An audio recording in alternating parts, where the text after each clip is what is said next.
우리 함께 하나님의 말씀 보겠습니다. 욥기서 33장의 말씀, 8절로 18절까지의 말씀을 같이 보겠습니다. 욥기서 33장 8절로 18절까지의 말씀을 함께 보도록 하겠습니다.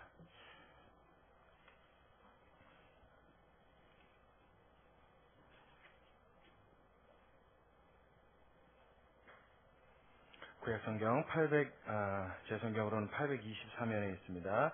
욥기서 33장 8절부터 18절까지의 말씀.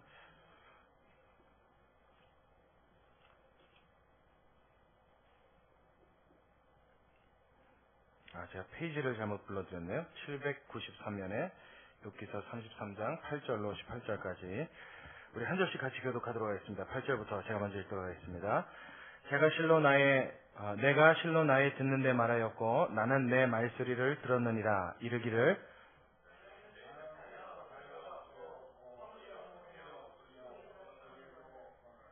하나님이 나를 칠 틈을 찾으시며 나를 대적으로 여기사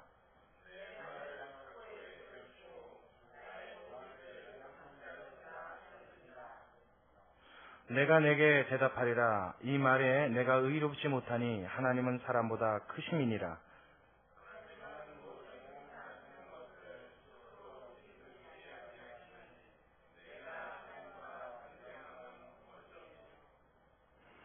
사람은 무관히 여겨도 하나님은 한 번 말씀하시고 다시 말씀하시되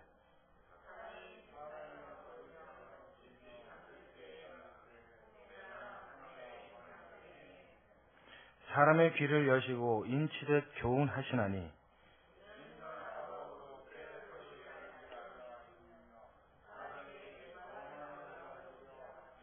우리 18절은 함께 읽습니다. 그는 사람의 혼으로 구덩이에 빠지지 않게 하시며 그 생명으로 칼에 멸망치 않게 하시느니라. 아멘. 할렐루야. 자, 오늘 이 본문의 말씀에 여러분 모두가 은혜 받으시기 바랍니다. 자, 오늘 우리가 함께 읽은 욥기서 33장의 말씀은 욥의 세 친구, 여러분 혹시 이름 기억나십니까? 누구 세 명의 친구 기억나세요? 엘리바스, 빌닷, 소발. 이 세 친구 이외에 엘리후라고 하는 한 명의 등장인물을 더 소개해주고 있습니다. 그 엘리후라고 하는 사람의 말을 기록해 놓은 본문이 되겠습니다. 우리가 읽은 이 본문의 이 말은 엘리후라는 사람이 욥에 대하여 여지껏 논쟁하고 쟁론을 벌였던 그 모든 이야기를 옆에서 가만히 듣고 그 들은 모든 말에 대하여 자신의 심경을, 자신의 이야기를 어필해서 이야기하는 내용인데요. 이 엘리후의 말을 우리는 좀 눈여겨봐야 합니다. 여러분 마음속에, 저의 마음속에 아주 심도 깊이 새겨야 할 말씀 중에 한 구절입니다. 왜 그런 거 하니?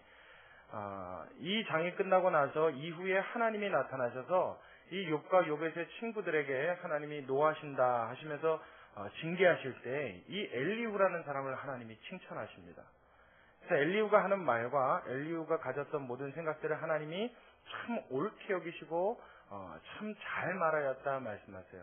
오늘 나타나 있는 이 본문에 나타난 엘리후의 생각이 무엇을 말하려 하는 것이고 그 말하는 내용에 하나님이 무엇을 보시고 그의 말을 인정하셨는지, 그리고 그의 생각이 어떤 부분에 하나님 편에서 옳다 인정이 되었는지 우리 모두가 배울 수 있는 시간이 되기를 간절히 소원합니다.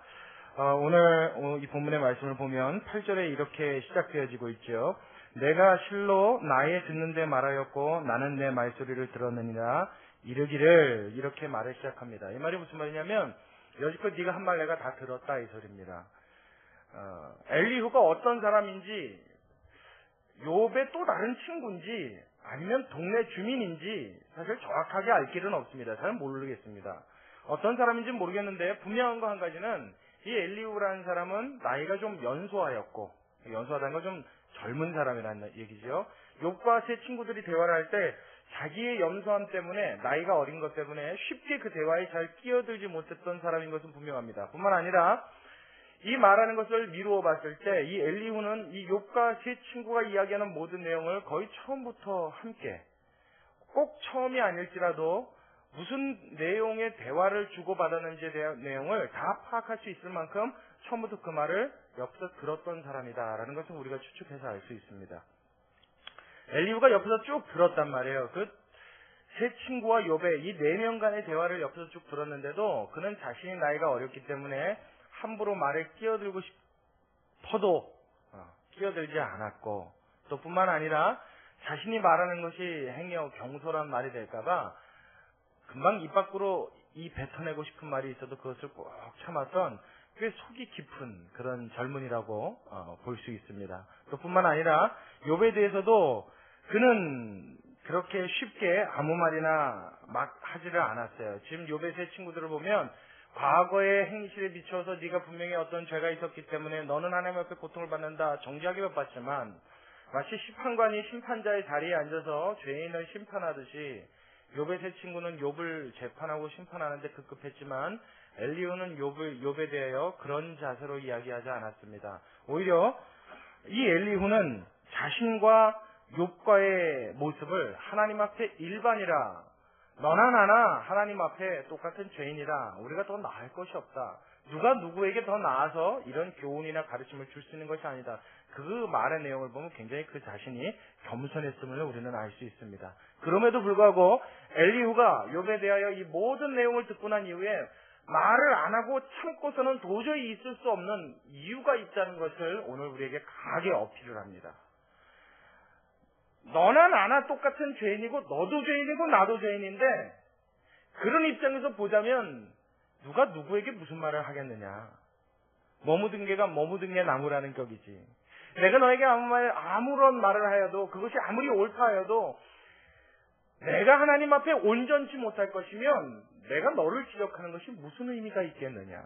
그럼에도 불구하고 내가 너에게 이 말만큼은 꼭 해야 될 이유가 있다, 해야 될 필요를 느낀다, 이 말만큼은 내가 여지껏 참았으나 반드시 해야 되겠다라고 굳게 마음에 결심한 것이 있다 하놓고 그 자신의 어떤 내용을 생각한 바를 피력을 하고 있는 것입니다. 그 내용이 이렇습니다. 자, 우리가 읽은 본문의 9절을 우리 한번 같이 보겠습니다. 9절의 말씀 우리 함께 같이 읽겠습니다. 시작. 나는 깨끗하여 죄가 없고 허물이 없으며 불의도 없거늘 하나님이 나를 칠 틈을 찾으시며 나를 대적으로 여기사, 11절까지요. 내 발을 착고에 채우시고 나의 모든 길을 감시하신다 하였느니라. 엘리후는 이 말 때문에 지금 욥에게 내가 못 참고 이 말만큼 꼭 해야겠다는 이유를 갖고 있다라고 지금 설명하는 거예요. 너도 죄인이고 나도 죄인인데 내가 하는 모든 말이 너에게 무익할 것을 내가 알지만은 내가 도저히 이 말만큼은 참을 수가 없어서 꼭 해야 될 필요를 느끼는데, 그것이 무엇이냐? 너의 말을 들었더니 간단하게 설명하면 이 말입니다. 나는 하나님 앞에 죄가 없고 의로운 자인데, 난 의인인데 하나님이 나한테 까닭없이 내 죄를 캐내려 하신다. 그래서 하나님이 나를 대적으로 삼으신다. 나를 지금 벌 주시려고 하나님이 지금 억지를 쓰신다. 이런 얘기를 내가 들었다, 이 소리예요. 엘리후가 기가 막힌 이유는 이것 때문입니다. 하나님이 의로우냐 네가 의로우냐는 거예요. 아무리 내 삶에 내가 당하는 고통이 힘들고 어렵고 고통스럽고 괴로울지라도, 그것이 내 마음속에 아무리 부당하게 느껴진다 할지라도, 어디 감히 아무리 내 마음속에 억울함이 있다 할지라도 감히 누구를 대하여 내가 지금 너의 의로움을 말하고 있느냐. 고통을 당하는 것이 너의 죄 때문이냐 죄 때문이 아니냐, 이것은 중요치 않다는 거예요. 지금 엘리의 마음속에는 설령 누군가가 죄를 지었고 그 죄 때문에 고통을 당한다는들 이상한 일이 아니라는 것입니다. 혹 죄가 없어서 고통을 당하여도 그 고통을 당하시 하나님 앞에 불의하냐 합당하냐 부당하냐 이것 갖고 말하는 것 자체가 우리는 우리 자신에게 해당 사항이 없다라고 지금 이야기하는 것입니다. 왜냐하면 하나님은 우리보다 의로운 하나님이기 때문이다라고 성경은 이야기하는 줄로 믿으시기 바랍니다. 엘리후의 이야기는 뭐냐면요, 논점은 딱 하나입니다. 어떤 일을 당하여도 그 일에 대해서 우리가 이해를 못하는 것은 맞지만, 여러분 맞습니까? 여러분이 어떤 일을 당하여도요, 그 일이 왜 이런 일이 벌어졌는지 여러분 모를 때 있어요, 없어요? 많죠. 대부분 다 그렇죠. 이것은 맞지만 그렇다 하여도 내가 그 진의를 모른다 하여서 그 일을 일어나게 하시고 그 일을 허락하신 하나님이 부당하다고 말할 수 있는 권리가 우리에게는 있다 없다? 없다. 왜냐? 그 이유가 분명하다는 거예요. 하나님은 우리보다 의롭기 때문입니다. 할렐루야. 오늘 이 얘기를 하는 거예요. 엘리후는 이 얘기를 하는 겁니다. 그러니까 쉽게 이야기하면요, 욥에 대한 불만이 뭐냐면 오히려 당신은 의롭다라고 엘리후는 칭찬을 합니다. 당신은 참 하나님 앞에 의로운 사람이라 그를 칭찬까지 하고 높이까지 합니다. 그럼에도 불구하고 욥에 대해서 지금 지적해내는 부분은 당신이 죄인이다 아니다 이걸 갖고 꼬투리를 잡는 것이 아니라 무엇을 말하는 거냐면 죄 때문에 고통을 당하는 이 사실이 문제다라기보다 당신이 당하는 고통 때문에 지금 어리석은 죄를 범하고 있다는 사실을 빨리 깨달으라라고 이야기를 하는 겁니다. 이 말을 우리에게 적용시키면 무슨 얘기냐면 여러분이 죄를 지어서 고통을 당합니까? 여러분의 집안에 어떤 죄 때문에 큰 환난이 왔습니까? 여러분 사실상 이것은 하나님 앞에 아무런 의미가 없는 줄로 믿으시기 바랍니다. 아멘 안 하실 거예요? 여러분 가정에 어떤 환난이 왔단 말이에요. 어려움이 왔단 말이에요. 쉽게 말씀드릴게요. 여러분 죄 때문에 왔느냐? 내가 무슨 전쟁의 죄가 있느냐? 여러분 이런 생각 해본 적 있죠? 아니면 내 자식들이 무슨 죄를 졌나? 내가 하나님 앞에 무슨 결격사고가 있나? 여러분 생각해 본 적 있어요? 없어요? 이건 아무 의미 없다고요. 이제부터 그 생각을 깨끗이 버리시길 주의 이름으로 축원합니다. 이건 의미가 없다고요. 여러분 고통의 의미는 과거에 있는 것이 아니라 미래에 있는 줄로 믿으시기 바랍니다. 이 말도 얼른 이해가 잘 안 되죠? 고통이라고 생각하면 우리 반드시 과거를 본단 말이에요. 욥도 그랬다고요. 내가 하나님 태어나면서도 지금까지 무슨 죄를 졌길래, 과거에 무슨 죄를 졌길래 내가 이런 고통을 당해야 합니까? 하나님 날 의롭게 살지 않았습니까? 과거에. 그렇죠? 하나님 나는 선행을 베풀지 않았습니까? 언제요? 과거에. 그렇죠? 나는 하나님의 옳다 인정하신 것은 다 하지 않았습니까? 과거에. 내 자녀들이 잔치를 벌여도 하나님 욥기서 1장에도 나와 있습니다. 뭐라고요? 자녀의 명수대로 제사를 드리고 번제를 드렸던 하나님 앞에 흠없으려고 그 중심을 주님 앞에 드렸던 나 아닙니까? 언제요? 과거에. 그런데 하나님 왜 이 고통 왔습니까? 이렇게 따지고 들기 시작하면요 우리에게 남는 것은 시험거리밖에 없습니다. 시험거리밖에 없어요. 하나님은 그 과거를 책망하시고 그 과거에 대한 책임을 묻기 위해서 고통을 주시지 않는 줄로 믿으시기 바랍니다. 하나님의 고통에는 여기에 이유가 있지 않아요. 어디에 이유가 있습니까? 그 고통이 지난 이후에 하나님이 손대시려고 하는 그 미래의 뜻에 그 고통에 이유가 있는 줄로 믿으시기 바랍니다. 지금 엘리후는 그걸 말하는 거예요. 그럼에도 불구하고 너는 지금 뭘 보고 있다? 자꾸 과거를 보고 있다는 거예요. 과거에 일어난 어떤 죄 때문에 하나님 날 치신 겁니까? 아니 아무리 생각해봐도 저는 과거에 죄가 없는데요. 여러분 맞죠? 욥이 당한 게 죄 때문입니까? 죄 없는데 당했습니까? 맞아요. 그 말은 맞아요. 그러니까 욥의 마음속에 은근슬쩍 어떤 부하가 치밀어 올랐느냐? 하나님이 부당하시다는 생각이 들을 수 있었다는 거예요. 오늘 말한 것처럼 뭐라고 그래요? 나는 깨끗하여 죄가 없고 허물이 없으며 불의도 없거늘 하나님이 나를 칠 틈을 찾으시며 나를 대적으로 여기사 내 발을 착고에 채우시고 나의 모든 길을 감시하신다. 이런 말들 많이 했죠? 욥이 많이 했습니다. 이 말은 무엇입니까? 그가 의롭게 살았으나 그가 하나님 앞에 아름다운 삶을 살았으나 하나님께 인정받을 수 있는 그런 사람이었으나 그가 당하는 고통이 중하게 되자 어떤 실수를 범했어요? 그 고통으로 인하여 하나님 앞에 우둔하게 미련하게 죄를 범할 수 있는 자가 되었다라는 것을 성경은 우리에게 가르쳐주고 있는 것입니다. 우리 모두가 실수할 수 있는 범할 수 있는 죄입니다.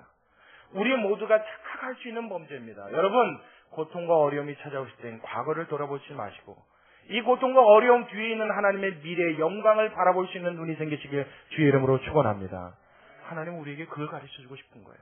그러니까 고통의 이유를 어디서요? 미래에서 과거에서 찾는 게 아니에요. 과거에 무슨 죄 때문에요? 여러분 그 과거의 죄는요 어떻게 하면 되는지 아십니까? 어떻게 하면 돼요? 과거의 죄 말은 참 쉽게 하시죠. 회개하고 잊어버리면 돼요. 근데 여러분 그렇게 하십니까? 가끔 가다가요 연세 지극하시고 신앙 경력 오래되신 분들하고 대화를 나눠보면요 공통적으로 하시는 얘기가 있어요. 제가 어렸을 때 말이에요. 혹은 제가 뭐 총각 때요, 제가 처녀 때요, 제가 시집 갔을 때요, 막 결혼해서 얼마 안 됐을 때요. 그때적 얘기 참 많이 합니다. 아주 자주 들어요.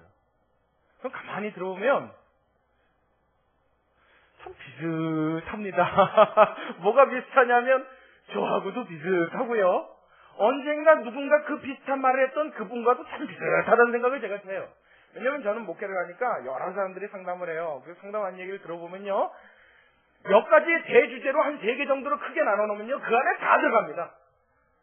이 장담하는 내용이 그 안에 다 들어가요. 뭐 죄 얘기해보면요 다 뻔합니다. 죄도 몇 가지만 여러분 굵게 한번 소개시켜드릴까요? 죄에 대한 것도요 첫 번째가 돈이에요.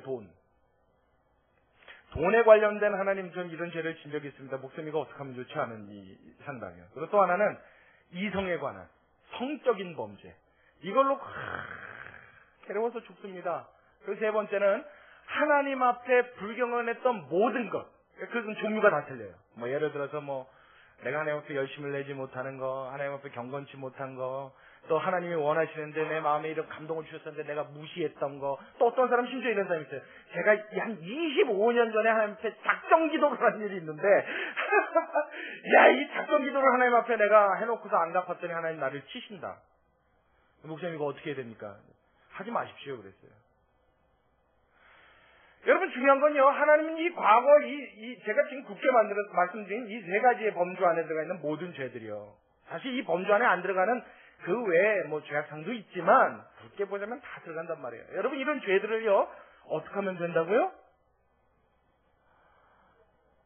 하나님 앞에 아뢰면,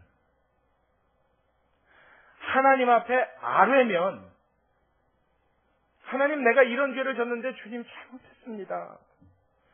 입을 벌려 아뢰면 그 하나님은 여러분의 하나님이 되심을 믿으십니까? 그 하나님은 여러분의 아버지가 되심을 믿으십니까? 내 아빠라고요. 그래서 예수님은 그 하나님을 소개시켜줄 때 너희가 하나님을 향하여 기도할 때 뭐라고 그랬어요? 아바, 아버지라 부르짖느니라. 할렐루야. 아바, 아버지. 우리말로는 아바 이렇게 안 하고 우린 뭐라 그래요? 아빠 그러죠. 아람어하고 우리말하고 비슷한 단어가 몇 개 있습니다. 그 중에 아빠라는 단어예요. 우리는 아빠를 아빠 그러죠. 아람어에는 아빠를 아바 그럽니다. 그러니까 우리가 기도할 때 하나님을 향해서 뭐라고 할 수 있다고요? 아빠 그럴 수 있다고요. 그 아빠한테 뭘 못 말해요? 아빠한테 무슨 체면을 차려요? 아니 아빠한테 갔는데 아빠 미안해요. 잘못했어요. 죄송합니다. 제가 다시 안 그럴게요. 그럼 그 아빠가 네 말 내가 매주로 뭐예요? 팥으로 아니죠. 콩으로 매주를 쓴다고 해도 난 못 믿겠다 이놈아. 네 잘못한 대로 죄값을 받아라. 그런 부모 있습니까? 그런 아빠 있어요? 서로 그 자식은 천하의 폐륜하라 할지라도 그 자식을 감싸주고 싶어서 자신의 생명까지도 내어줄 수 있는 사랑을 갖고 있는 것이 아비의 심정인 줄로 믿습니다. 그 하나님이 그 아버지의 심정에다 자신을 갖다 대놓으셨다고요. 뭐라고요? 나는 너희의 아빠가 된다고요. 그 하나님 앞에 우리의 죄를 어떻게 하면요? 아뢰면 그 하나님은 미쁘시고 의로우사. 미쁘시다는 단어 때 저번에 말씀드렸죠. 여러분 기억나세요? 미쁘다. 하나님은 미쁘시다. 어떤 분이에요? 밉고도 이쁘다. 맞아요? 저는 그렇게 알았었다고 말씀드렸던 거 기억나시죠? 제가 과거에 그렇게 알았다고요. 미쁘신 거나 하나님이 좀 얄밉기도 하고 좀 좋기도 하고, 맞아, 우리 하나님 좀 가끔 얄미울 때도 있어. 제가 어렸을 땐 그렇게 오해를 했단 말이에요. 미쁘다는 말은 뭐냐면 믿음직스러워서 내 모든 것을 걸고 믿기에 충분하기만큼 듬직하고 믿음에 가득 찬 소망과 신뢰의 하나님이다 이 뜻이에요.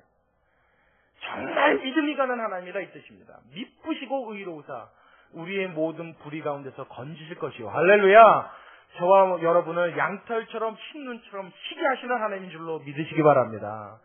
그 하나님 앞에 우리의 과거의 죄는 어떻게 한다고요? 아뢰세요.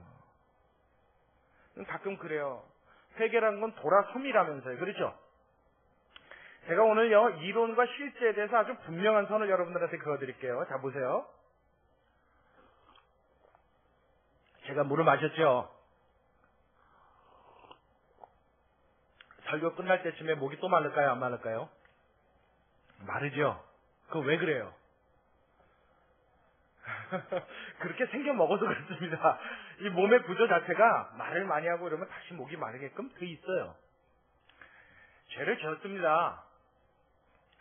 하나님 앞에 회개했어요. 아뢰습니다. 그러면 진짜 진정한 회개는 뭐라고 했어요? 이 죄에서부터 돌아서는 거예요. 자, 그러면 이 죄를 다시 져요? 안 져요? 그럼 지면요. 진짜 회개한 거예요? 안 한 거예요? 에? 진짜 회개는 돌아선 거라면서요. 근데 다시 또 그 죄를 졌어요. 그럼 회개한 거예요? 안 한 거예요? 한 거예요?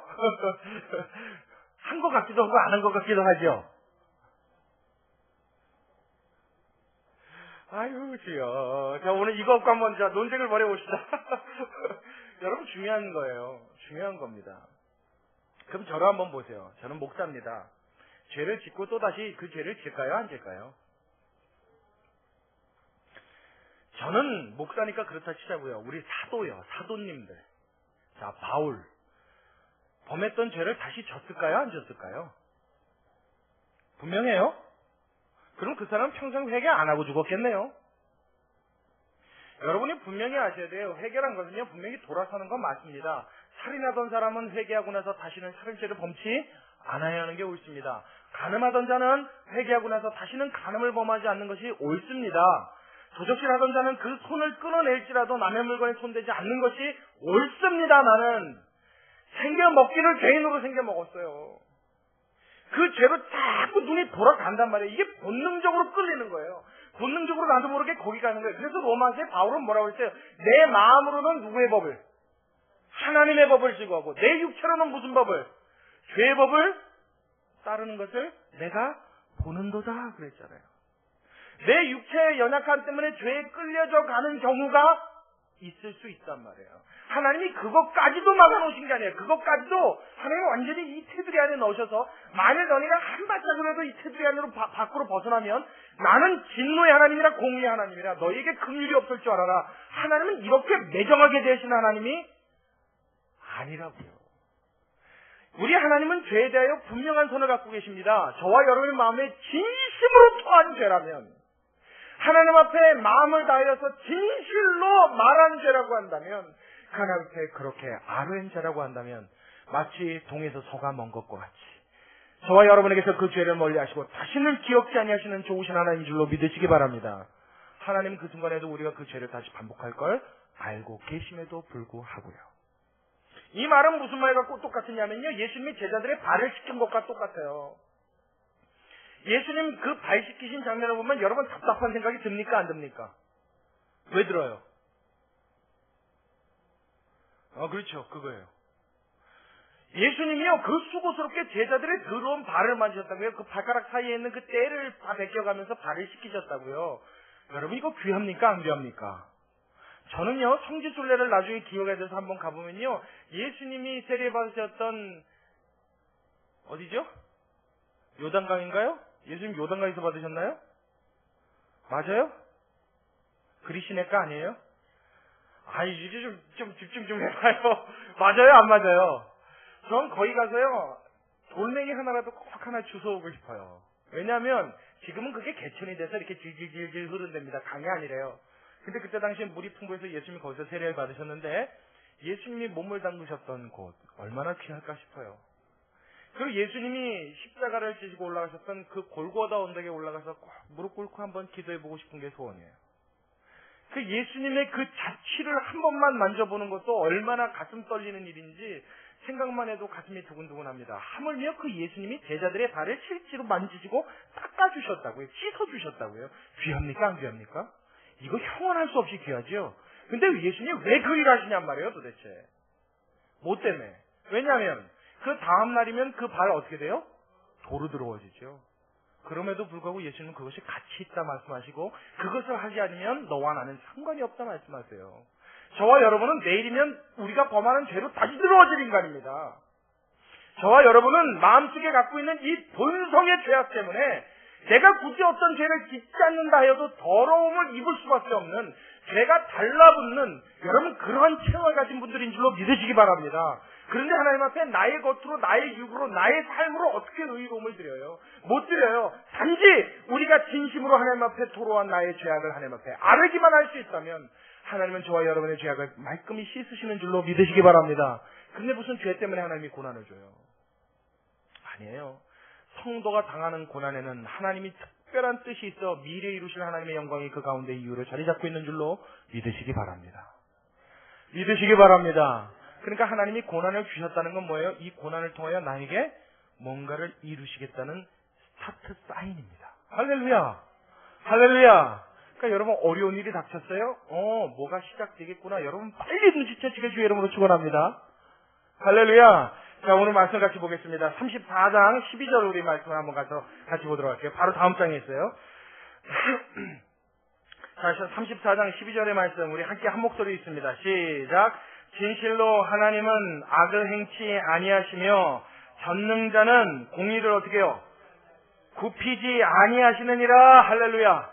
하나님은 어떻게 해요? 진실로 우리 하나님은 악을 행치 아니하시며 어떠한 더러운 죄악도 행치 아니하시는 하나님이며 그 하나님이 행하시는 모든 일은 악이 있거나 죄가 있거나 더러움이 있지 아니하시며 그 전능하신 하나님은 공의로움을 굽히지 아니하시는 그러니 여러분 어떠한 고난을 준다 해도 성도에게 닥쳐진 고난은 하나님의 불의함이나 하나님의 죄나 굽어진 공의가 있는 것이 아니라 반드시 하나님이 원하시는 가장 선하고 의롭고 아름다운 결과물을 맺기 위하여 하나님이 특별히 주시는 그러한 여러분 고통인 줄로 믿으시기 바랍니다. 하나님에겐 죄가 없다고요. 공의를 굽게 하시는 일이 없다고요. 그 일을 통하여 반드시 의로운 결과를 하나님은 맺히시는 줄로 믿으시기 바라요. 이게 하나님을 향한 신뢰입니다. 하나님의 자녀들이 하나님을 향해 갈 수 있는 이게 신뢰예요. 이게 무너지면요 하나님이 섭섭해하세요. 아시겠습니까? 하나님은 그 자녀에게 고통을 주실 때 하나님의 본심을 이야기하셨죠. 내 마음은 내가 안 하니 너희를 어떻게 해요? 근심케 하거나 징계하는 것이 아니고 너희에게 무엇을 있게 하는 것이라? 몰라요? 평안을 주는 것이라 그러셨잖아요. 평안. 하나님은 항상 자신의 자녀들에 대해서 기쁨과 평안과 행복에 넘쳐나는 것을 하나님은 원하십니다. 그럼에도 불구하고 공의를 하나님이 굽히지 아니하시고 죄를 짓지 아니하시는 하나님이 고통을 허락하실 땐 그 고통도 공의와 의로움 가운데 포함되어 있는 일인 줄로 믿으시기 바라요. 이게 하나님의 신실하심을 신뢰하는 자녀의 모습입니다. 근데 우린 이걸 잊어버리죠. 마치 욥이 이야기했던 것처럼 너무 아프고 너무 고통스럽고 너무 괴로우니까 그 마음속에 뭐요? 하나님을 향해 서운한 생각이 들었어요. 하나님 나의 무슨 죄 때문에 나를 이렇게 하십니까? 내가 죄를 짓지 않았음에도 불구하고 고의적으로 하나님 앞에 죄를 범했던 자가 아님에도 불구하고 하나님 마치 나를 죄악의 괴수처럼 하나님 나를 대하시는 것은 하나님 불의한 것이 아닙니까? 그의 생각이 하나님 앞엔 죄가 됐다는 거예요. 죄 때문에 고통을 당한 것이 아니라 고통 때문에 죄를 짓는 자로 그의 삶이 전락될 수 있다는 것을 성경이 우리에게 이야기해 주는 것입니다. 여러분, 하나님이 고통 주시는 것에 대하여 하나님을 신실하게 믿을진데 저와 여러분이 그 하나님을 신실하게 믿는다면 우리가 적어도 두 가지 정도는 마음속에 깊이 새겨야 될 교훈이 있습니다. 하나님이 그렇다면 왜 고통을 주시는가? 이 고통의 이유에 대해서 저와 여러분이 꼭 마음을 두시고 그 고통 중에 하나님이 허락하시는 이 신실함을 신뢰할 수 있는 저와 여러분이 되시길 주의 이름으로 축원합니다. 할렐루야. 하나님이 고통을 주시는 첫 번째 이유는요, 하나님과 우리와의 대화의 통로를 열기 위해서입니다. 대화의 통로. 사람은요, 정말로 진정한 고통을 당해보기 전에는 좀 진중함이 결여되어 있는 모습을 자주 발견하게 됩니다. 여러분 인정하십니까? 인정하시면 아멘 한번 해보세요. 고통을 한 번도 안 당해보고 온실 속의 난초처럼 곱게 자란 사람들 가만히 보면요, 여러분 좀 진중함이 좀 결여되어 있는 거 보이시죠? 그죠?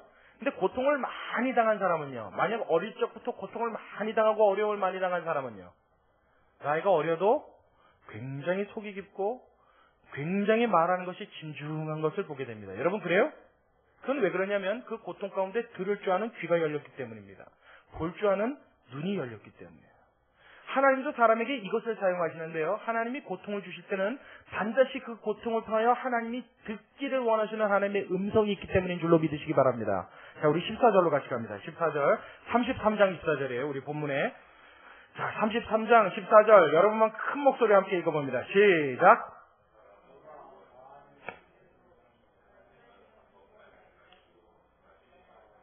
다시 한번요. 14절 한 목소리로 크게 같이 읽으세요. 33장 14절 시작.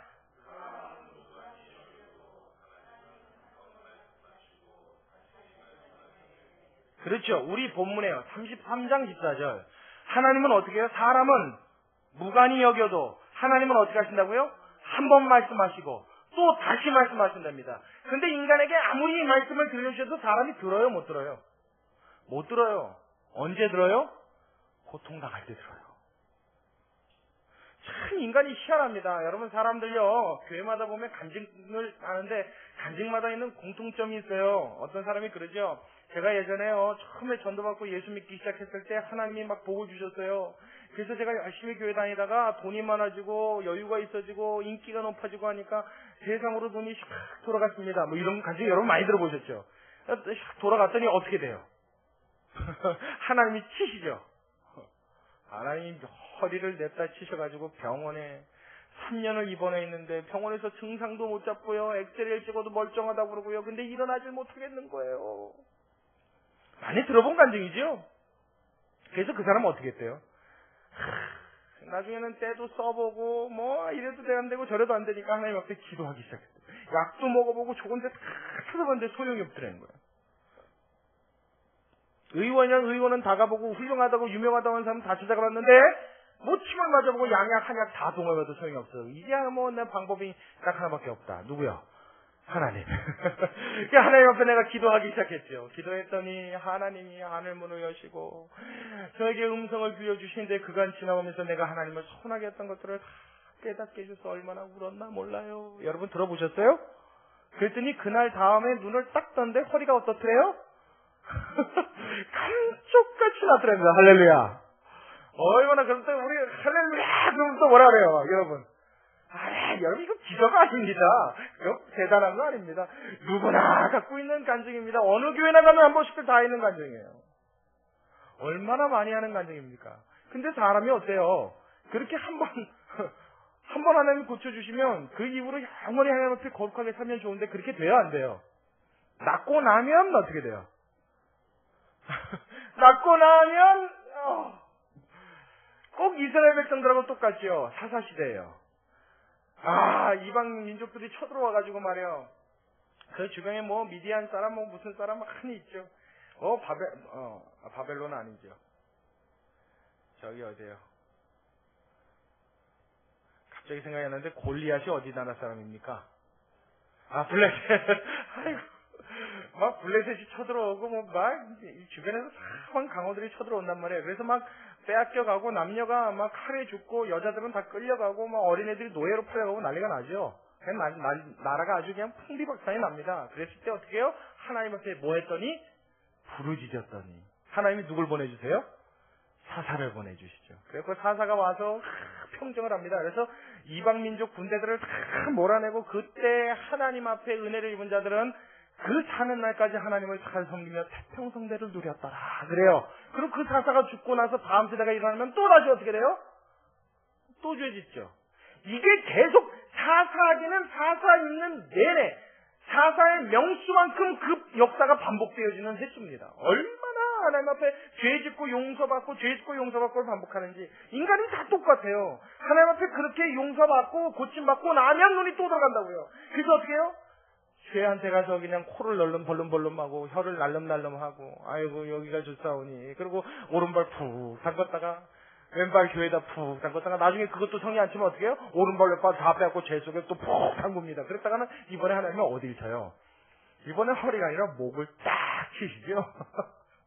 근데 두 번째 쳤을 땐 첫 번째만큼 쉽게 고쳐주세요? 안 고쳐주세요? 거의 어떤 경우에는요 죽을 때까지 안 고쳐주고 끝날 때도 있습니다. 두 번째 쓰러지고 나면요 그때는 하나님 앞에 금식 아니라 금식 할아버지를 해도 이게 잘 안 났습니다. 막 매달리고 하나님 앞에 기도하고 그리고 나중에 하나님 앞에 협박 비슷한 것들이에요. 제가 어떤 사람의 이야기를 들어봤냐면 기도하다 안 되니까 하나님한테 그랬대요. 하나님 이러시깁니까? 그러고 대들었대요. 내가 하나님 그래도 배울 만큼 배운 사람인데 잘못했으면 잘못했다 말로 하시면 되지. 뭐 이렇게 무식하게 이렇게 인위적인 이런 거 가지고 이렇게 막 치시고 막 아프게 하고 이거 하나님 이거 벽에 안 맞아서 되겠습니까? 그러고 하면 막 대들었대요. 나중에 하나님이 자신의 죄를 생각나게 하시는데 그때 했던 기도하던 자기의 모습을 자기 눈앞에 쫙 보여주더랍니다. 얼마나 기가 막히든지. 하나님 앞에 아주 같지 않게 대들었다는 거예요. 하나님 나도 배울 만큼 배운 인격자입니다 말이야. 말씀으로 하시지. 여러분 말해도 됩니까? 아니요. 그때는 귀가 닫혀 있어갖고요. 아무리 말씀하시고 또 말씀하시고 말씀하시고 또 말씀하시고 안 들려요. 그러다가 그 극한 고통 속에서 비로소 하나님을 찾는 제대로 길을 찾습니다. 그때 뭐요? 듣는 귀가 열려요. 그때 하나님의 음성이 들리기 시작해요. 그때 하나님의 말씀이 내 가슴 속으로 오기 시작해요. 그때 가서야 비로소 어떻게 해요? 주여 이대로가 좋습니다. 나에게 건강을 허락하셔서 다시 죄악에 빠지느니 만일 그럴 것 같으면 주여 나를 평생 불구로 평생 아픈 몸으로 살다 주님만 바라보며 사는 그런 사람 되게 하옵소서. 할렐루야. 할렐루야. 하나님 앞에 진실로 눈 뜨는 법을 그때 가서 배워요. 무엇이 눈을 뜨게 합니까? 고통이 눈을 뜨게 합니다. 고난이 눈을 뜨게 해요.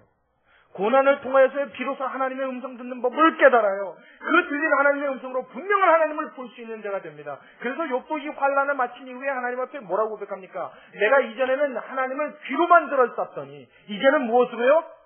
눈으로 보나이다! 그러고 외치잖아요. 할렐루야! 얼마나 멋진 고백입니까? 무엇이 그를 그렇게 만들었어요? 고난이요. 죄 때문에 욥은 고난을 받은 게 아닙니다. 죄가 없었음에도 불구하고 고난을 주셨는데 그 주신 고난이 그를 다시 한번 새로운 사람으로 거듭나게 만들었더니 그가 이전에도 하나님과 가까웠거니와 이전에도 하나님 앞에 마음에 드는 의인으로 살았지만 이 이후에는 어떻게 해요? 하나님을 눈으로 보는 거죠. 분명하신 하나님과 손에 손을 잡고 동행할 수 있는 대로 하나님은 그를 만들어내신 줄로 믿으시기 바랍니다. 하나님의 작품의 완성이 이루어지는 거예요. 멋있죠? 여러분, 이 하나님을 신뢰하시는 저와 여러분 되시길 주의 이름으로 축원합니다. C.S. 루이스라고 하는 이 시대 최고의, 제가 설교할 때 자주 인용하는 분이죠. 이제 여러분들이 C.S. 루이스 그러면 대충 어떤 분인 줄 아실 텐데, 이분이 한 아주 이 이야기에 대해서 기가 막힌 말을 한 말이 있습니다. 제가 말을 소개시켜 드릴게요.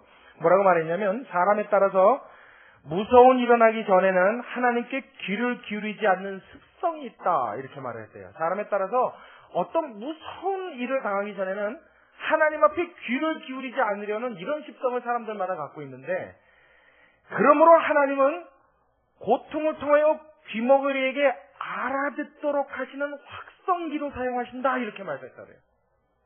여러분 어떻게 생각하세요? 사람마다 고통을 당하기 전에는, 무서운 일을 겪기 전에는 하나님의 음성을 듣지 않으려는 이런 습관을 갖고 있대요. 그래서 하나님은 고통을 어떻게 사용하시냐면 귀머거리들에게 들을 수 있도록 말씀하시는 하나님의 확성기로 사용하신다는 거예요. 그래서 고통이 확 임하면 어떻게 돼요? 하나님의 소리가 증폭돼서 들리는 거예요. 그 전까지는요, 마음에 불감증이 있어서 하나님의 어떤 감동과 감화에도 불감하는 이 불감증이 깊게 자리매김하고 있어서 어떤 음성을 들려주셔서 듣지 못해요. 들어도 관심 없어요. 하나님의 음성이라고 그러면 그런가 보다 하고 넘어가요. 그러나 고통을 당한 인간은 그 이후서부터 그 말씀에 귀를 기울이고 그 하나님 말씀의 무게에 관심을 갖기 시작합니다. 하나님의 이 확성기를 쓰시는 고통을 여러분 모두가 마음으로 즐길 수 있고 감사할 수 있는 마음의 자세가 되시길 주의 이름으로 축원합니다. 참 기가 막힌 얘기죠. 세상 사람들한테 이 말을 하면요, 너나 그러십시오 그래요. 그렇죠? 어떻게 고통을 감사합니까? 저는 그냥 영광을 누릴 테니 목사님은 고통당하십시오. 아마 그럴 거예요. 그러나 여러분, 이 고통 속에 담겨있는 하나님의 진리를 안다면 우리는 고통을 즐거워할 수 있는 사람이 될 수 있을 줄로 믿습니다. 아멘. 두 번째로, 하나님이 고통을 주실 때는요, 그 고통 때문에 앞으로 닥칠 더 큰 위험이나 환난을 막을 수 있는 예비 방편으로 사용하신다고 합니다. 자, 우리가 읽은 본문이요, 33장 15절부터 우리 17절까지 같이 봅니다. 15절부터 17절까지. 자, 15절부터 17절까지 함께 있습니다. 시작.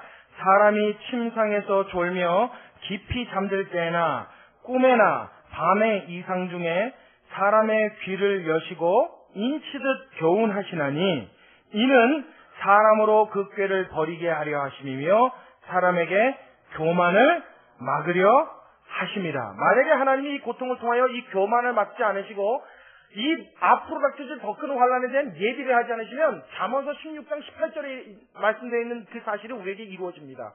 잠언서 16장 18절 뭔지 여러분 아십니까? 교만은 회망의 선봉이요 거만한 마음은 넘어짐의 앞잡이니라.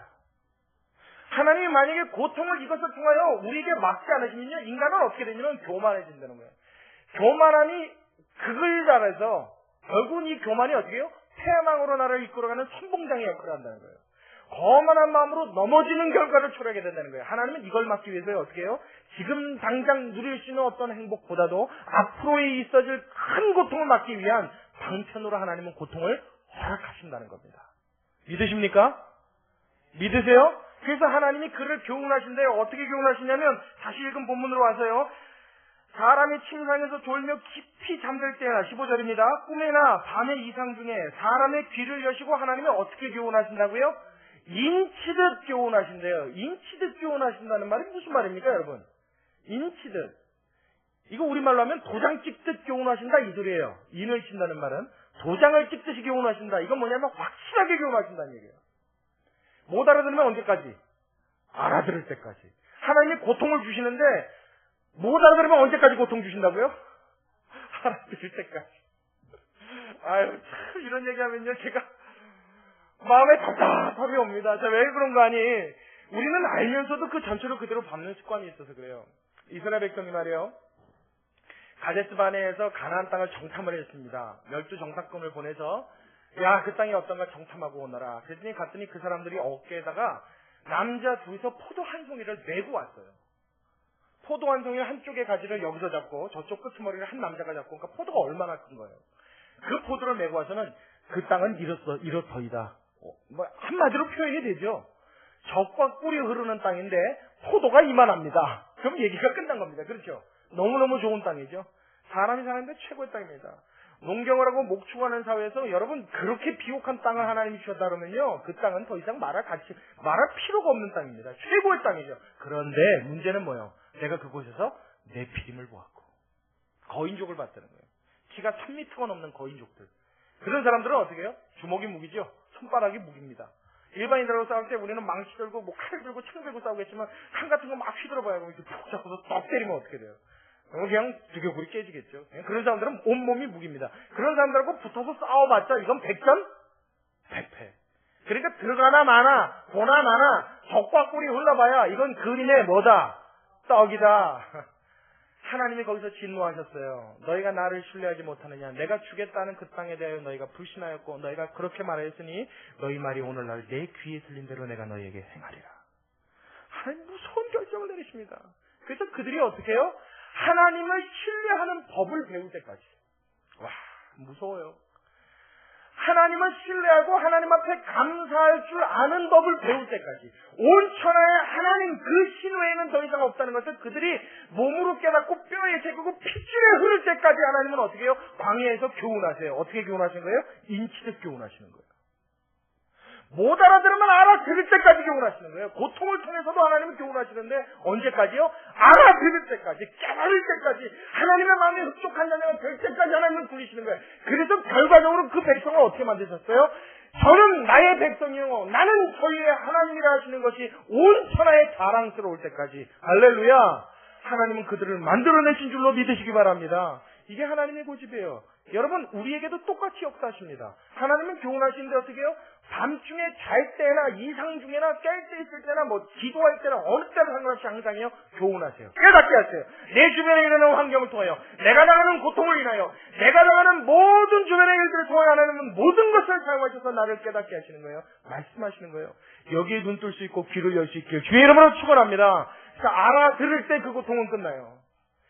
그곳에서 감사하고 하나님 앞에 찬양할 수 있을 때 하나님은 그 길을 멈추신 줄로 믿으시기 바랍니다. 왜 그렇게 하신다고요? 그렇게 안 하면 우리는 더 큰 위험에 빠지는 사람들이기 때문이에요. 하나님은 그걸 막아주시기 위해서입니다. 하나님은 그 일을 위해서 욥을 인치듯 교훈하시고 사람을 인치듯 교훈하세요. 그런 하나님의 음성에 귀를 기울여서 앞으로 일어나는 모든 재난에 하나님 앞에 겸비함으로 겸손함으로 갖출 수 있는 자가 되게 하기 위하여 하나님 우리를 연단하시고 훈련하시는 줄로 믿으시기 바랍니다. 그러니 여러분, 고통도 아름다운 것입니다. 고통도 가치 있는 일입니다. 고통도 하나님 앞에 감사의 조건이 되는 줄로 믿으시기 바랍니다. 믿어야 돼요. 우리가 송명이 시인 그런 대단하다 그러고 박수치지요, 여러분. 그죠? 멋있다 그러죠? 근데 저는 솔직히 개인적인 생각을 여러분들에게 말씀드리면요, 송명이 시인을 보면서 박수치기가 잘 안 돼요. 왜 그러냐면요, 송명이 시인을 그렇게 만들어내신 하나님 앞에 박수를 치면 쳤지, 송명이 시인이 뛰어나서 그렇게 하나님을 잘 섬기는 사람이 됐어요? 아니요. 만약에 하나님이 송명이 시인한테 건강 주셨다면 어떻게 됐을까요? 아름다운 미모를 주셨으면 어떻게 됐을까요? 그가 그렇게 하나님만 섬기고 사랑하는 그런 영적으로 영성이 뛰어난 하나님의 자녀가 됐을까요? 아니요. 그건 우리가 질문을 가져봐야 될 일입니다. 송명희 시인을 송명희 시인답게 만드신 이가 누구십니까? 그게 하나님의 손길입니다. 비록 뇌성마비라고 하는 무서운 병을 통해서 그가 육체적으로 보기에는 그 어느 누구보다 초라한 모습이 됐을지 모르지만 그 속사람은 그 극한 환경 속에서도 하나님을 찬양할 수 있는, 여러분 이건 사람이 할 수 있는 일이 아닙니다. 그렇죠? 하나님의 성령으로만 가능한 그런 충만한 은혜를 경험할 수 있었던 것은 하나님의 특별한 은혜인 줄로 믿으시기 바랍니다. 그러니 그에게 닥쳐진 그 환난과 고통이 무엇이요? 하나님의 축복이 되었죠. 하나님의 선물이 되었습니다. 저와 여러분에게 주시는 고통도 여러분 그런 이해로, 그런 믿음으로 받을 수 있는 여러분 되시길 다시 한번 주님의 이름으로 축원합니다. 할렐루야.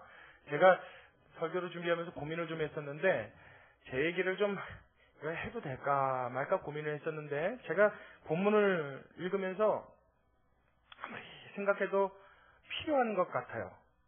그래서 제가 이거 어떻게 하면 좋을까 하고 고민을 했는데, 그러면서 기도를 했더니 하나님이 아무 말씀도 안 하시더라고요. 그래서 하나님 아무 말씀 안 하시면 허락하시는 건가 보다. 그리고 제가 마음의 결정을 내렸습니다. 하나님 해라 말아라 막 이러면은 안 할 텐데 하나님이 그냥 묵묵부답 계시더라고요. 그래서 묵인해 주시는가 보다. 그래서 제가 제 얘기를 좀 하려고 그래요. 무슨 얘기냐면 대단한 일은 아닙니다. 제가 과거에 신학교를 막 졸업하고 지금 제가 30대 초반에 목회를 시작을 했어요. 그래서 지금 이제 30대 후반이 됐는데 30대 나의 목사가 되고 나니까요. 여러분 좀 우쭐댈까요? 겸손해질까요? 여러분 얼른 생각해. 좀 우쭐댈 것 같아요? 겸손해질 것 같아요? 되기 좋죠, 조건이. 왜냐면 저희 총회에도 가면요, 나이 50대신 분도 계세요. 근데 그분은 저보고 대교회 목사님이래요. 대교회 목사님. 왜냐면 그분은 자기 가족 2명하고 예배드리세요. 3년째. 아주 죽을 맛이래요. 그 어떨 땐 성도들이 너무 없어서 자기 자식 수련회 가고 자기 부인 친정 가면 자기밖에 없대요. 그래서 예배 드리시면 여러분 믿으시기 바랍니다. 빈자리에 대고 소리치고 얼른 내려가서 아멘! 그러고 또 올라오신대요. 실제로 그렇게 해보셨대요. 자기도 누가 그렇게 한다고 그러길래 해봤더니 좀 위로가 되더래요. 그러면서 저보고 우리 대교회 목사님 뭐 그래요. 여러분 우쭐댈까요? 안 우쭐댈까요? 여러분 좀 웃기죠? 이런 얘기하면.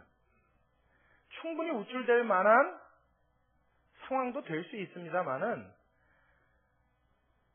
천에 하나 만에 하나도 천에 하나 만에 하나도 저는 우쭐대거나 그것이 제 자신의 어떤 프라이드가 눈꽃만큼도 되지를 않아요. 그 이야기를 제가 여러분들에게 뭘 지금 말씀드리려고 이야기를 하냐면 제가 처음에 30대 목사가 됐을 때 겁이 덜컥 나더라고요.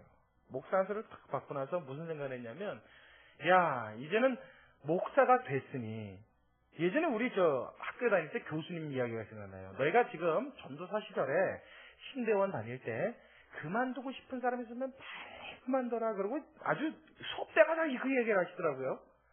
그래서 왜 저렇게 좀 뭐 해보겠다고 온 사람들한테 왜 자기를 꺾는 저런 얘기를 하나? 그땐 이해를 못했어요. 근데 그분이 뭐라고 하시냐면 목사가 되고 나면 그만두고 싶어도 못 두니까.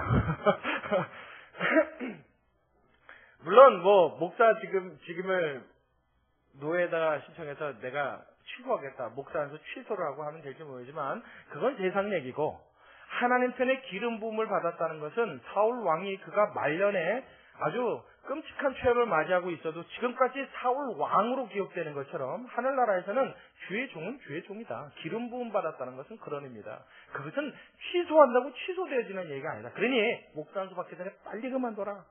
아주 눈에 되게 하셨어요. 근데 그 말이 얼른 마음속에 생각나면서 겁이 덜컥 나더라고요.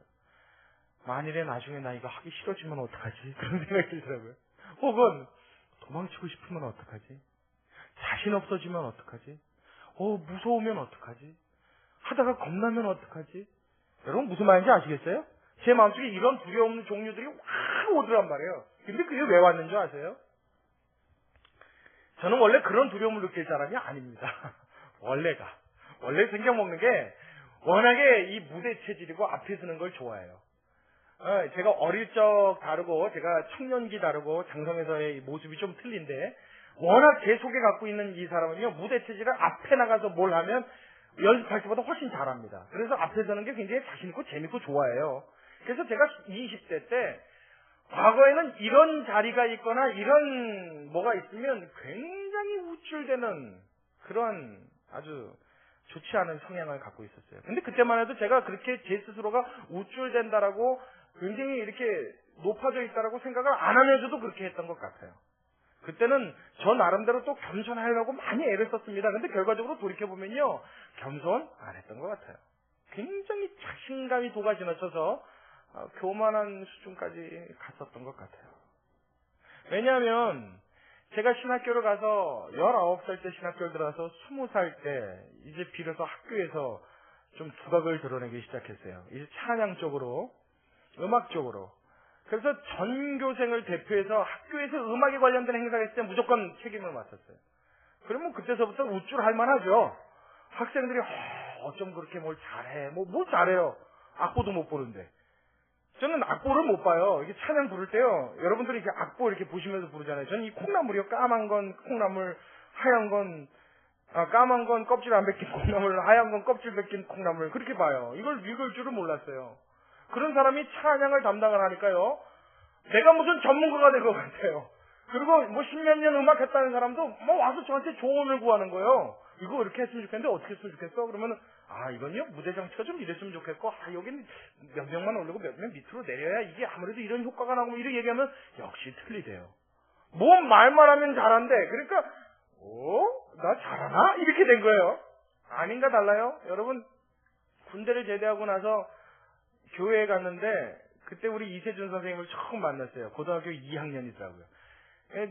문학의 밤을 한다고 그러고 교회에서 막 뭐라 하는데, 그때 제가 어떤 동기 때문에 막 이 도전을 받아서 교회에서 열심히 냈습니다. 굉장히 열심히 일을 했어요. 뭐 있는 부서는 다 참석해서 일을 하고 막 열심히 일을 했더니 목사님한테 눈에 띄어가지고요. 그 교회 목사님들이 저희 학교 선배님들이세요. 부목사님들이, 전도사님들, 부목사님들이 다 저희 학교 선배님들이셨는데, 전도사님들한테는 지원을 안 해줬어요, 교회에서. 근데 저는 전사도 아니고 그냥 신학교 다니는 청년인데 불러서 학비 지원을 따로 해주시더라고요, 목사님이. 그러니까 그쯤 되니까 제 마음속에 역시 나는 한번 하겠어. 그럼 뭔가 되는 애구나. 되네. 그러니까 교회에서도요, 앉을 때 성경책 안고 저 뒤에 앉으면 이러고 앉아서 예배를 드려요. 이게 경건해서 이렇게 예배 드린 게 아니라 나 정도 되는 사람은 이렇게 앉아야지 하는 마음이 제 속에 있었다고요. 아주 제가 솔직히 말씀드린 겁니다. 왜냐하면 교회에서 이목이 집중되는 사람이니까 뭔가 좀 이렇게 폼부터 달라야 되잖아. 그럼 여러분, 마음이 어때요? 높아진 거예요? 이게 낮아진 거예요? 한도 끝도 없이 높아진 거죠. 또 여러분, 설상가상입니다. 전 지금에 와서는 그걸 설상가상이라고 표현을 해요. 왜냐하면 그때 당시에는 하나님이 복을 주시고 축복하셔서 그렇게 된 줄 알았어요. 스튜디오에 갔어요. 스튜디오가 여러분 뭔지 아시죠? 음악 녹음하는데, 가수들 음반 만드는데, 거기 스튜디오를 갔는데, 그것도 왜 갔냐면 대회에 참석하려고 MR 테이블 하나 만들려고, 녹음 테이블 만들려고 갔다가 저희 선배님이 거기 엔지니어로 있었어요, 학교에. 그래서 그걸 부탁하러 갔더니 설명을 한참 해주더니 금액이 얼마입니다. 그러고 얘기해 주는 거예요. 그래서 제가 그래요? 그랬더니 왜요? 그러시는 거예요. 거기 사장님이. 그래서 돈은 없는데요. 그랬더니 저를 기가 막히듯이 쳐다보더라고요. 스튜디오 갖고 음반을 제작하러 온 사람이 돈은 없다 이러니까 너 뭐 하는 애야? 하는 눈으로 저를 쳐다봐요. 그래서 예, 그럼 제가 나중에 돈 생기면 다시 오겠습니다. 그랬더니 저를 불러세우디 하는 얘기가 노래 누가 할 거냐. 그래서 제가 할 겁니다. 그랬더니 불러보래요. 그래서 그 자리에서 두 곡을 불렀더니 당장 저를 섭외를 하는 거예요. 저를 캐스팅하더니 우리 스튜디오에 전문 세션으로 일해보는 게 어떻겠냐. 전문 세션이라는 건 그 스튜디오에 있는 일을 담당해서 녹음을 제가 다 만든 겁니다. 그러니까 메인 이 가수가 되는 거예요. 저는 그때만 해도요, 제가 절대 목회자가 되어서 여러분들하고 예배 드릴 거에 대한 꿈도 꾸지 않았었습니다. 나는 소리엘이나, 여러분 아시죠? 소리엘. 또 우리나라 유명한 팀 뭐 있어요? 옹기장이, 소향, 이런 사람들이요. 나는 이 가스페 가수가 돼서 대한민국을 한번 튀어보겠구나. 하나님이 나한테 이런 재능을 주셨으니까. 야, 노래 두 곡 했는데 스튜디오 사장이 나보고 여기서 메인싱어를 하래. 이거 대단한 거 아닙니까? 팀을 하나 만들어서 이끌어가래요. 그래서 2년 동안 스튜디오 세션을 하면서 음반을 만들었습니다. 얼마나 괜찮은 음반을 만들었나 몰라요. 참 심혈을 기울였어요. 밤잠 안 자면서 했습니다. 얼마나 열심히 했나 몰라요. 그래서 MR 녹음을 다 끝내고 마스터 녹음을 다 끝내고 이제 CD에다 딱 찍어서 내놓으면 판매되는 거예요. 그 바로 거기까지 작업이 갔어요. 여러분 그쯤 됐을 때는요. 이제 뭐 그때는 지금 그분 누구예요? 제가 하도 찬양 쪽에 지금 활동을 안 해서 그분 성함도 잊어버렸는데 그분 누구죠? 목사님 사모님 그 지금 복음 가수. 송정미 씨. 예, 송정미 씨하고도 같이 음반 제작을 하려고 준비하고 있었고 막 그랬었어요. 무지개 스튜디오 가면 그분이 계셔서 인사도 하고 잘 아는 사이였었어요. 그래서 막 그때 한참 제 마음속에는 야 이쯤 되면 내가 잘 나간다. 나는 이제 아주 우리나라에서 대표할 만한 이 가수의 가수가 될 거야. 막 이런 부푼 꿈에 가득해서 어딜 가든지 그 자신감이요 하늘을 찔렀었어요. 그리고 이때 하나님이 나한테 조금만 더 박차를 가해주시면 야 내가 하나님 영광을 위해서 정말 크게 한번 일해보겠습니다. 저는 큰 물에서 놀겠습니다. 이런 마음을 항상 갖고 있었던 사람입니다. 그런데 그때 뭐가 터졌냐면요. 우리 국가적으로 보면 재난이라고 말하겠지만 저로서는 정말 그거보다 큰 고난과 환란이 없었어요. IMF가 탁 터졌어요.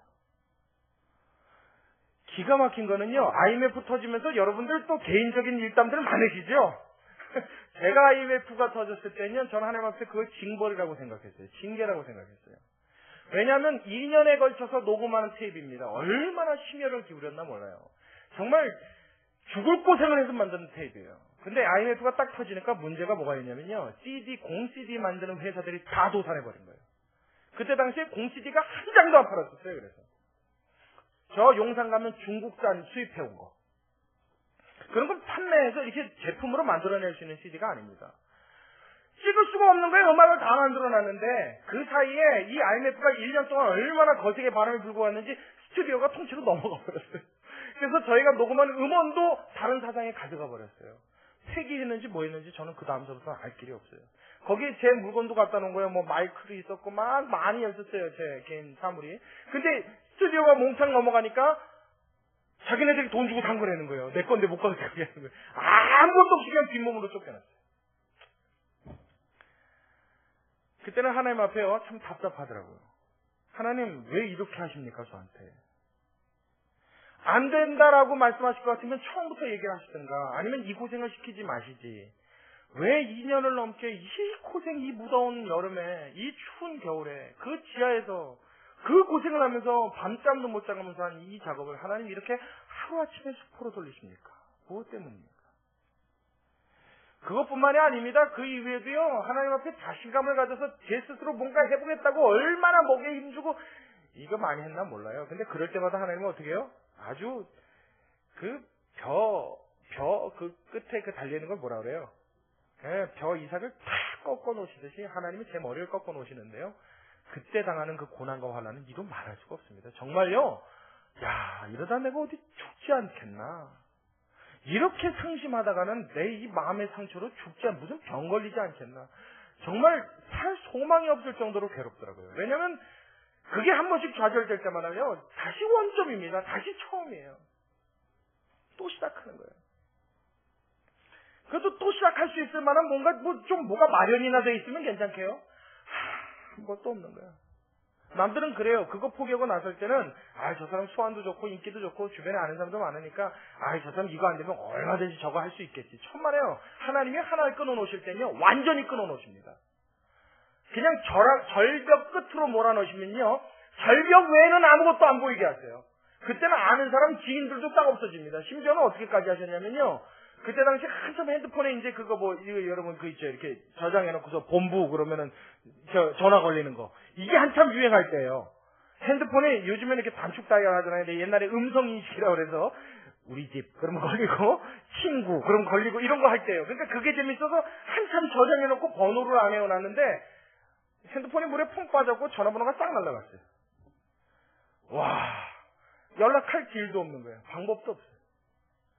하여튼 별의별 방법으로 다 막히기 시작하는데 그렇게 하나님이 손을 놓게 할 때는 아무것도 없는 상태로 만들어 보시더라고요. 그때 뭘 배웠느냐? 하나님을 두려워하는 법을 배웠습니다. 그때 하나님 앞에 제가 속된 표현 한 번만 할게요. 까불지 않는 법을 배웠습니다. 그전엔 까불었다고요. 나 잘났다고 막 이게 얼마나 사람은 다 그렇더라고요. 잘 되면 잘 될수록 신이 나는 건 좋은데 그와 더불어서 마음이 얼마나 높아지나 몰라요. 근데 하나님이 그 과정을 무엇을 통해서요? 고난을 통해서 그 마음의 교만을 뺏어가시고요. 고난을 통해서 그 마음의 거만을 뺏어가십니다. 하나님을 경외하는 법을 가르쳐 주시고요. 하나님 앞에 아무것도 아니라 내가 하나님 앞에 할 수 있는 것은 낮아지고 엎드리는 것밖에 할 수 없다는 그 진리를 하나님은 고난이라는 수술대 위에서 고난이라는 칼로 메스를 가지고 우리를 수술하시는 줄로 믿으시기 바랍니다. 그것을 거쳐가고 나서야 하나님 앞에 두려운 것을 깨닫고 배우기 시작했어요. 그래서 30대에 목사가 딱 되고 났는데요. 하나님 앞에 영광, 감사, 할렐루야. 이제부터 내가 주의 영권을 가지고 이런 마음이요. 눈꼽만큼도 없었어요. 주님 어쩌자고 저를 목사시키셨습니까? 저는 제일 먼저 부르는 그 기도가 그거예요. 목사 안수 주셔서 받긴 했는데 하나님 앞으로 할 목회는 하나님이 하십시오. 저는 하나님이 있으라는 곳에 서 있겠습니다. 할렐루야. 할렐루야. 제가 할 수 있는 최선의 방법인 줄로 믿습니다. 하나님 앞에 할 수 있는 것이 그것이 전부라는 것을 그때 배웠어요. 그러고서 돌이키고 나서 보니까요. 여러분 이제 제일 중요한 얘기가 남았습니다. 뭐냐면 저는요. 제가 그렇게 힘들고 어려워서 고난을 당하면 하나님이 굉장히 손해를 보실 줄 알았어요. 야, 나같이 난 놈을 하나님 좀 쫙 써주시면 내가 하나님 영광을 싹 아프리카까지 가지고 갈 텐데. 우리 하나님 참 손해 많이 보셨겠다. 그래서 지금 이렇게 뒤돌아서 제 지나온 길을 돌이켜보니까요. 하나님 손해 보신 게 하나도 없어요. 우리 하나님 나 때문에 손해 보신 게 아무것도 없더라고요. 오히려 제가 하나님 앞에 그렇게 겸비하지 못하였으면, 하나님 앞에 낮아지지 못했으면 하나님 얼굴에 크게 먹칠할 뻔했습니다. 하나님은 고통을 통하여 성도를 다루시되 하나님의 사람으로 멋지게 만들으시는 수술 칼로 사용하신 줄로 믿으시기 바랍니다. 여러분에게 고통이 찾아왔습니까? 고통이란 것 자체는 애석하고 애달픈 일입니다만은 그 일을 통하여 미래에 하나님이 어떠한 특별한 의미를 갖고 준비하신 일이라면 여러분 기대감을 가지고 하나님 앞에 그 고통을 통하여 기도하고 영광 돌리고 가까이 주님 앞에 갈 수 있는 성도 여러분 되시길 주님의 이름으로 축원합니다. 그것이 하나님이 원하시는 일이요 우리가 갖기를 원하시는 우리의 자세인 줄로 믿습니다. 우리 같이 기도하겠습니다. 참으로 고맙고 감사하신 우리 아버지 하나님, 주님의 은혜와 사랑을 감사합니다. 하나님, 우리는 고통을 당할 때 그 고통이 너무나 힘들고 괴롭기에 원치 않는 일이 일어났다 불평도 하고, 또는 왜 하나님 이런 일을 주십니까? 내가 무엇을 잘못했습니까? 원망의 말을 할 때도 있습니다. 그러나 하나님, 그 고통과 고난을 통하여 우리 하나님이 나를 좀 더 나은 모습으로, 주님이 원하시는 모습으로 만들어가길 기뻐하신다면 하나님 기꺼이 우리 그 고난을 받아들이게 하여 주옵시고, 그 고난 가운데서 빨리 주의 곁으로 가까이 갈 수 있도록, 내 자신의 하나님이 원하시는 멋진 아름다운 성도가 될 수 있도록 마음문을 활짝 열게 하여 주옵시고, 주님이 기뻐하시는 모습이 되어지되 하나님 나를 보시고 만족하여 웃을 수 있는 이 욥기서 마지막에 나오는 욥의 모습처럼 우리 모두가 그렇게 주님 앞에 완성되어지는 아름다운 주의 자녀들 다 되게 축복하여 주시옵소서. 하나님, 특별히 어려움 당하는 많은 성도들, 하나님 그 삶에 지치고 힘들 때 있습니다. 주님, 견딜 만큼 고난 주시고 당하고 겪을 만큼 주셔서 하나님 그것으로 영원히 무너지는 일 없게 하여 주옵시고, 주님 힘들고 괴로워 숨을 몰아쉴 땐 주님 찾아오셔서 위로하여 주시고 어루만져 주시고 다독여 주셔서 주님 앞에 다시 세임 얻을 수 있는 우리가 되도록 주님 축복하여 주시옵소서. 모든 영광을 주님께 돌려드리오며 살아계신 예수님의 이름으로 기도드리옵나이다. 아멘. 우리 아까 복사한 악보 있죠?